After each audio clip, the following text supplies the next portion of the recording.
Assalamualaikum warahmatullahi wabarakatuh. Guys,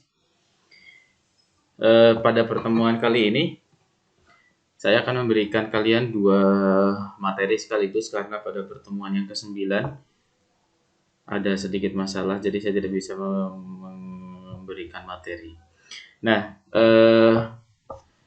after discussing the two schools of comparative literature, American schools and also French schools, now I'm presenting a comparative literature analysis. Nah, sesuai dengan apa yang saya paparkan dalam dua school tadi, maka pendekatan yang paling memungkinkan untuk kita lakukan adalah pendekatan French school atau pendekatan pendekatan madhab American school yang relatif lebih fleksibel. Jadi karya sastra itu tidak terikat harus head to head gitu ya. Harus ada direct influence atau indirect influence seperti yang ada di madhab Prancis. Oke. Maka saya akan share salah satu jurnal tentang karya sastra bandingan. Salah satu artikel yang akan saya bahas pada kesempatan kali ini adalah artikel yang ditulis oleh Lisa Bon Rahman. Oke, Lisa Bon Rahman. Judulnya adalah Tragedi Buah Apel. Seks dalam karya Ayu Utami dan Erika Jong. Nah, metode penelitian atau cara-cara simpel penelitian ini secara sederhana adalah you have to pick up two different literary works. Kalian harus memberikan dua karya sastra yang berbeda, ditulis oleh dua pengarang yang berbeda. Yang penting berbeda negara atau berbeda bahasa. Bisa satu negara selama itu beda bahasa tidak masalah. But because this is English department, so I suggest you to pick up one English literary work and Indonesian literary work. Oke, dalam hal ini contoh yang yang disajikan dalam video ini cukup representatif. Yang satu adalah karyanya Ayu Utami dan yang satu karyanya Erika Jong. Oke. Lantas kenapa peneliti di sini Lisa Bon Rahman ini memilih dua karya tersebut? Pertama, tentu sebelum melakukan penelitian mereka atau penulis ini atau peneliti ini sudah melakukan first observasi pertama gitu ya, bahwa dua karya itu dibandingkan atau akan dilakukan penelitian bandingan terhadap dua karya sastra itu ketika memang ada hal-hal atau ada permasalahan penelitian yang memungkinkan untuk diteliti dengan menggunakan karya sastra bandingan. Indikatornya apa? Misalnya ada kesamaan tema misalnya, atau ada beberapa hal yang sama yang diangkat dalam kedua karya tersebut. Contohnya nih, Ayu Utami, oke, dan Erika Jong. Dua penulis ini sering sekali mengangkat tema-tema yang berkaitan dengan gender, seks, gitu ya. Nah, yang akan diangkat di sini adalah seks dalam persepsi atau di dalam dua karya yang berbeda. Bagaimana sih Ayu Utami memperlakukan seks dan bagaimana Erika Jong itu memberikan treatment atau memberikan perlakuan terhadap tema seksual. Baiklah. Seperti biasa, untuk format penulisan gitu ya. Oh, tapi sebelum saya ke format penulisan. Jadi teman-teman yang saya hormati, bahwa lantas bagaimana sih menganalisis dua karya gitu ya dengan pendekatan karya sastra bandingan. Saya rasa pada forum online sebelum UTS saya pernah menjawab pertanyaan Mas Gilang kalau tidak salah pada waktu itu.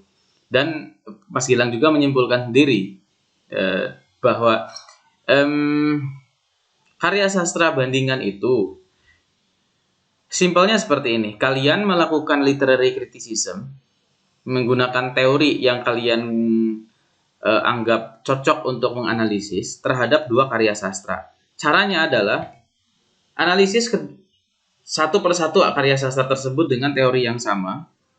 Kemudian setelah kalian menemukan analisis dari masing-masing masing-masing karya sastra tersebut, kalian membandingkan hasil analisis tersebut. Jadi ketika dalam konteks ini, peneliti dalam hal ini Lisa Bonarahman menganalisis seks dalam karya Ayu Utami pertama kali. Nah, kemudian setelah didapatkan hasil dari penelitian yang pertama terhadap Ayu Utami dalam novelnya, kemudian dilakukanlah penelitian terhadap karyanya Erika Jong. Setelah selesai kedua-duanya, baru dibandingkan apakah ada persamaan, apakah ada perbedaan dalam hasil temuan-temuan tersebut, apakah ada pengaruh atau tidak, gitu ya. Baiklah, mari kita lihat struktur penelitian ini. Struktur penelitian biasa saja ya. Pertama, kalian harus menuliskan background penelitian, latar belakang, gitu ya. Di sini ada latar belakang penelitiannya. Kemudian latar belakang itu adalah yang harus menjadi alasan, bukan yang harusnya, yang menjadi alasan kenapa karya tersebut itu layak diteliti dengan pendekatan yang kalian pilih, dengan teori yang kalian pilih, misalnya gitu.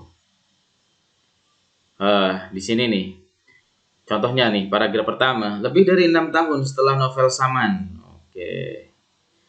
memenangi sayembara roman Dewan Kesenian Jakarta, perdebatan mengenainya masih tetap berjalan. Perdebatan itu tidak secara khusus berkisar pada Saman, tetapi meluas karya tulis perempuan lainnya yang dianggap menggambarkan seks secara eksplisit. Sejumlah perdebatan moral, pembelaan teoritis telah berlangsung di media massa untuk menilai karya-karya perempuan penulis tersebut. Perdebatan ini kemudian membuat si penulis menjadi objek pembahasan di ruang-ruang kritik sastra, bahkan dalam ruang gosip di televisi.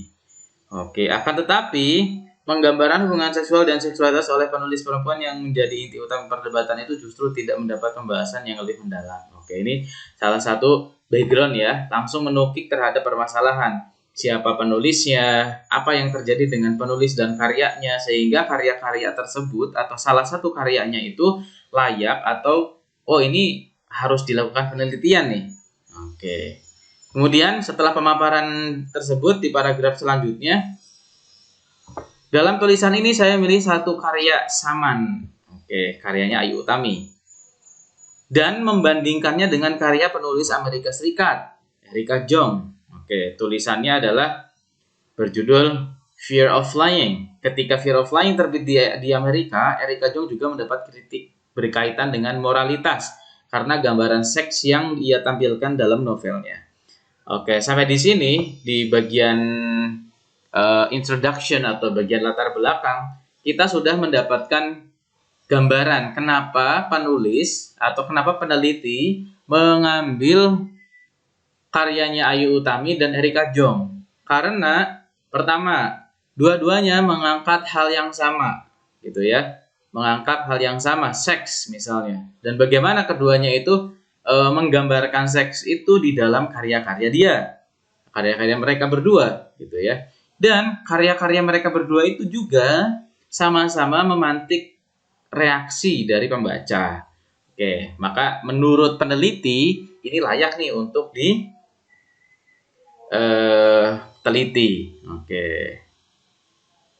Kemudian ini lanjut ke masih background ini ya. Tanggapan terhadap tulisan mereka mirip penghakiman atas Eva, perempuan yang mencuri buah pohon pengetahuan. Dalam istilah terminologi Islam itu ada buah huldi. Analogi ini saya gunakan untuk memperlihatkan bagaimana perempuan memulai pembicaraan tentang seks dan seksualitas. Oke, seks itu berkaitan dengan kelamin dan seksualitas adalah kecenderungan seksualnya. Sesuatu yang menjadi tabu di masyarakat patriarkal, di mana banyak larangan di situ bersemayam kebenaran. Oke, tentunya kita bisa berdebat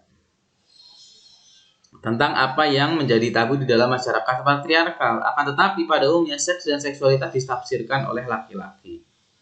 Oke, dan dalam sastra Indonesia bisa kita sebut sejumlah karya Motinggo Bose yang mengakibatkan kegemaran saat tetapi bisa diterima sebagai gambaran sebuah realitas kelompok masyarakat. Oke, ini salah satu pemaparannya ya. Jadi kenapa sih karya tersebut diangkat gitu ya? Ini bukan saja persoalan apa yang ditulis berkaitan dengan seks dan seksualitas, tapi juga bagaimana kedua hal itu ditampilkan kembali dalam karya sastra.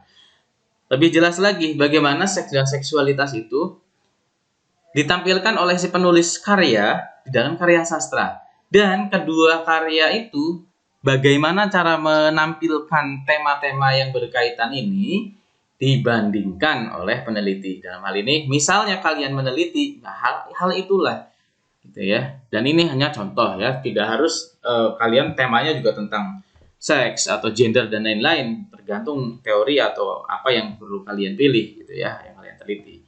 Dan tentunya oleh siapa, karena kuasa menamai tidak terbagi secara merata dalam seluruh masyarakat. Mungkin tema seks hampir tidak pernah absen dari topik pembicaraan sehari-hari masyarakat, akan tetapi ketika dimunculkan dalam sastra, ia memasuki sebuah ruang pertentangan antara kebebasan ekspresi pengarang dan tuntutan peran pengarang sebagai panutan. Oke. Selanjutnya, sedikit tentang cerita Saman dan Fear of Flying. Nah, ini ulasan ya, selayang pandang tentang apa cerita Saman itu bercerita tentang apa sih? Fear of Flying itu bercerita tentang apa sih? Oke, untuk bagian yang ini tidak akan saya jelaskan, kalian bisa baca nanti ya. Karena artikel ini, jurnal ini akan saya bagikan juga ya. Nanti linknya akan saya tautkan. Mudah-mudahan laptop saya bisa connect lagi. Ini masih belum bisa connect ke WiFi gitu ya. Nanti saya pakai cari media lain. Oke. Nah, bagaimana Saman itu cerita tentang apa? Fear of Flying itu cerita tentang apa? Oke, di sini. Nah, lantas kalau misalnya kalian ada pertanyaan, nah, terus nanti kalau misalnya kita akan membandingkan atau melakukan penelitian karya sastra bandingan, apakah harus ada pola ini? Itu apa namanya, pilihan. Kalian bisa menyajikan ringkasan atau apanya tentang karya tersebut atau tidak masalah gitu ya. Oke.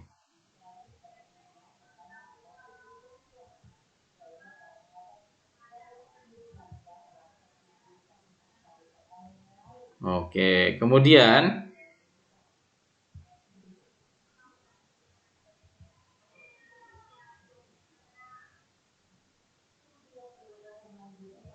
nah, setelah ya. Jadi bagian tadi tidak hanya ringkasan ya, mohon maaf ya. Sekilas tentang Fear of Flying dan Saman gitu ya. Itu ya, selayang pandang tentang cerita tersebut. Kemudian apa yang kalian paparkan atau yang penulis paparkan di sini adalah yang berkaitan dengan tema atau judul dari penelitian karya sastra bandingan itu sendiri gitu ya. Apa sih yang ada di sini, yang ada di Saman, apa sih yang ada di Fear of Flying gitu ya, ada analisis-analisis di sana.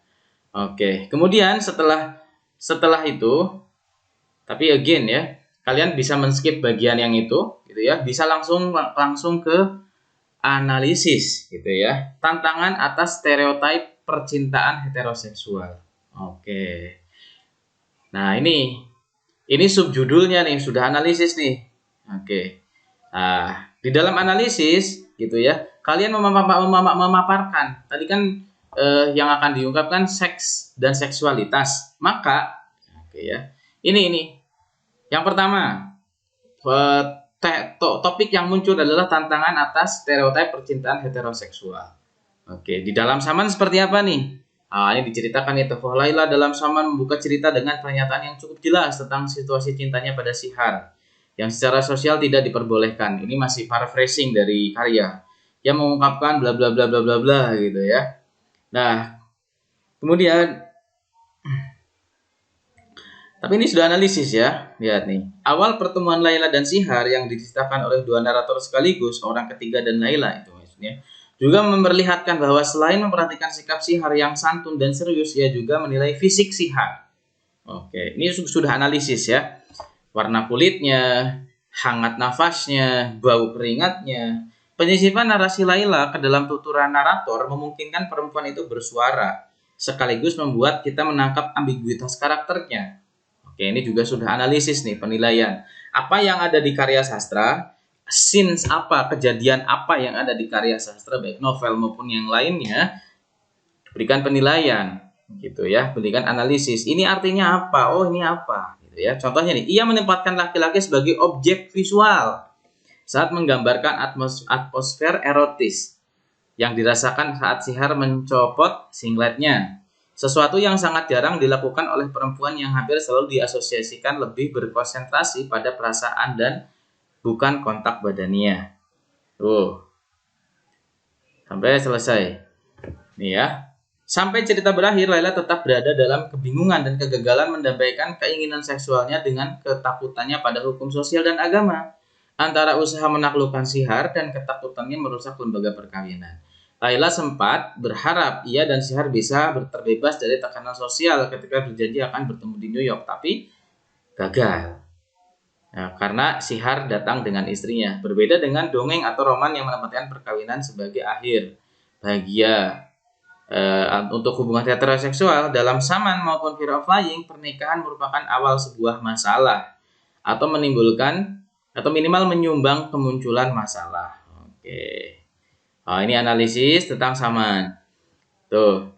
Kemudian setelah analisis tentang Saman, dia membandingkan dengan analisis gitu ya tentang Fear of Flying. Ini sampai paragraf di sini gitu ya. Sementara, oke, tadi kan berbicara tentang salah satu tokoh dalam Saman, Laila. Apa yang dilakukan oleh Laila tuh di dalam karya Saman? Sekarang di dalam karya Fear of Flying. Sementara Isadora Wilding menyadari bahwa kebutuhan seksual perempuan tidak bisa diselesaikan dengan perkawinan. Oke, ini yang ada di Fear of Flying. What was it about marriage anyway? Even if you love your husband, there came that inevitable year when fucking him turned as bland as Velveeta cheese, filling, fattening even, but not real to the taste bud, no bittersweet age, no danger, and you long for an overripe camembert, a rare goat cheese, hershey's, creamy, cloven-hoofed. But what about all those other longings which after a while marriage did nothing to appease? The restlessness, the hunger, the time of the God, and the thumb in the cunt, the longing to be filled up. Oke, ini salah satu petikan yang ada di dalam Fear of Flying gitu ya. Apa sih sebetulnya dengan perkawinan? Kalaupun kau mencintai suamimu, lantas ada tahun-tahun yang tidak terhindarkan saat bersetubuh dengannya, terasa sehambar keju Velveeta, mengenyangkan bahkan menggemukkan tapi tidak mengasihkan, udah bosan dan lain-lain misalnya. Ini cerita yang ada di dalam karya sastra ya. Lagi-lagi ini hanya sebuah penelitian. Oke. Dan lain-lain sebagainya. Oke, ini kutipannya, petikan dari karyanya. Ini analisisnya. Ia melakukan pencarian terus-menerus untuk menemukan sebuah relasi antara cinta dan hubungan seksual yang sepadan dan lain-lain. Dianalisis terus sampai selesai bagian yang ini. Oke.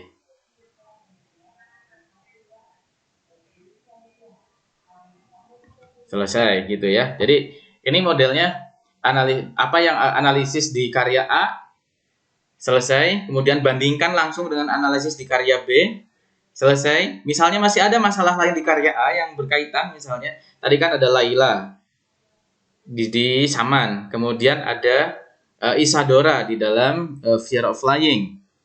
Analisis juga, bandingkan. Kemudian ada lagi nih ternyata, seperti Isadora, Yasmin juga membantah asumsi Saman tentang seks, bahwa orgasme tidak hanya berkaitan dengan aktivitas fisik.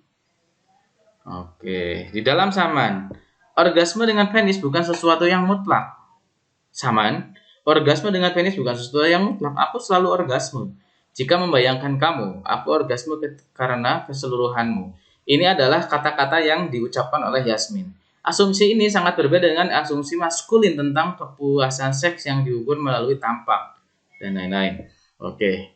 Jadi ini hanya contoh ya. Kebetulan temanya adalah tentang seksual atau tentang gender gitu.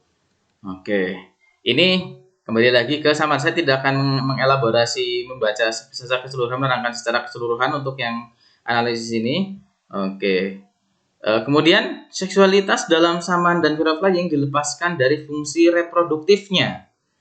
Oke, dan lain-lain gitu ya. Oke. Analisis. Ini yang pertama tentang hubungan seksual. Oke ya. Jadi hubungan misalnya kalian saya ulangi lagi dari awal. Judul besarnya seks dan seksualitas dalam saman dan fear of flying. Background. Oke, setelah background kemudian analisis. Analisis yang pertama atau subjudulnya nih, subjudulnya. Subnya yang pertama adalah bagaimana hubungan seksual di dalam karya saman dibandingkan dengan hubungan seksual dalam karya Fear of Flying punyanya Eric Ajong. Apa aja data-datanya? Kebetulan yang di saman ada Laila, ada Yasmin, sementara di Fear of Flying ada Isadora gitu ya, dibandingkan. Kemudian yang kedua misalnya ada masalah yang lain, pengenalan terhadap tubuh dan seksualitas. Pengenalan ini juga sama formatnya. Pengenalan dalam tubuh di dalam saman dan pengenalan terhadap tubuh dalam Fear of Flying. Oke. Ini kutipan-kutipannya, kalian bisa nanti membaca sendiri juga ya. Di dalam saman seperti apa? Oke. Kemudian dalam Fear of Flying seperti apa? Isadora menggambarkan kemarahannya karena proses sosialisasi yang ambigu. Ibunya adalah seorang hippie yang liberal dalam segala hal kecuali seks. Bla bla bla bla bla bla.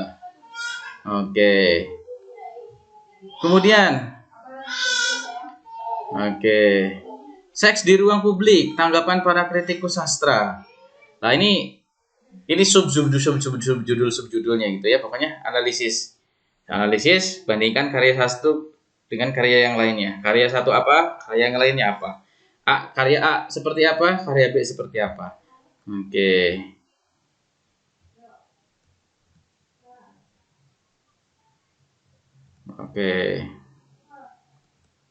Sampai selesai gini ya. Yaitu subjudulnya saya contoh analisnya seperti tadi. Ini karena kebetulan cukup banyak ya. Kalian untuk latihan tidak harus sebanyak ini. Oke. Kemudian ada mencuri, membongkar dan lain-lain gitu ya. Kita skip saja langsung. Ini bagian subjudul yang ini, mencuri membongkar, ini adalah bagian dari kesimpulan gitu ya. Oke. Nih lihat nih kesimpulannya seperti ini. Jadi tadi analisnya saya beri contoh 2 saja di atas gitu ya, contoh data analisisnya. Yang selanjutnya adalah kesimpulan. Meskipun jarak waktu antara terbitnya Fear of Flying dan Saman terpaut hampir 1 generasi, pun ada perbedaan konteks budaya, penciptaan, dan tanggapan. Menarik untuk kita melihat bahwa kreativitas kedua pengarang perempuan ini mendapatkan tanggapan yang hampir serupa. Oke, karya Eric Ajong dan perjuangan perempuan bisa jadi telah mengilhami Ayu Utami dan generasinya. Akan tetapi dalam Fear of Flying, permasalahan perempuan yang diangkat berkisar pada masalah seksualitas individu. Sementara dalam Saman, permasalahannya terletak pada konstruksi seksualitas oleh kuasa politik, budaya, dan agama. Konteks terbitnya Saman pada 98, saat gerakan sosial di Indonesia menguat, dan konteks terbitnya Fear of Flying pada masa gelombang pertama gerakan perempuan di Amerika, saat para penulis perempuan banyak menulis tentang seksualitas perempuan sebagai usaha mendefinisikan apa yang dirasakan perempuan secara seksual, bisa menjelaskan perbedaan antara keduanya. Keistimewaan kedua pengarang bukan terletak pada penciptaan bahasa maupun bentuk baru. Bla bla sampai selesai. Nah, jadi ini kesimpulannya. Saya sedikit elaborasi nih kesimpulannya. Dalam kesimpulan ini, setelah tadi data satu di A, data satu di B, misalnya di karya A dan karya B dibandingkan, analisis, bandingkan, analisis, bandingkan. Pada kesimpulan, kita juga harus membandingkan secara keseluruhan karya A dan karya B. Oh, di sini maktub ya, di sini terlihat apa yang saya baca tadi ya, bahwa karya Saman punyanya Ayu Utami seperti apa? Karyanya Fear of Flying yang ditulis oleh Erika Jong seperti apa? Persamaannya apa? Oke, sama-sama seperti ini. Tapi walaupun oke, perbedaannya apa? Jelas negaranya berbeda, kontur budayanya berbeda, kan tapi masih ada kesamaan. Tentu saja ada perbedaan. Perbedaannya apa? Contohnya dalam karyanya Ayu Utami, perbedaannya adalah karya Utami misalnya. Karya Erika Jong dulu. Karya Erika Jong itu permasalahannya permasalahan individu. Gitu kan? Sementara dalam karya Ayu Utami lebih kompleks. Selain individu berkaitan dengan seksual juga ada konstruksi budaya, sosial dan yang lain-lainnya. Dan konteksnya seperti itu. Oke, keistimewaan kedua pengarang bukan terletak pada penciptaan bahasa yang dalam bentuk baru dan lain-lain. Ini juga kesimpulan-kesimpulan tentang kedua karya tersebut. Baiklah, untuk yang pertama cukup sampai di sini dulu, oke ya. Tentang apa namanya? Contoh karya sastra gitu ya, dua karya sastra yang dianalisis menggunakan metode karya sastra bandingan. Dan teori yang digunakan ini ya apa namanya tergantung kebutuhan. Kebetulan di sini yang digunakan adalah teori tentang seks dan seksualitas. Oke. Sampai di sini saja teman-teman untuk video kita kali ini. Oke. Nanti saya akan berikan contoh lagi, ulasan tentang artikel atau tentang contoh artikel. Oke, wabillahi taufiq wal hidayah. Assalamualaikum warahmatullahi wabarakatuh.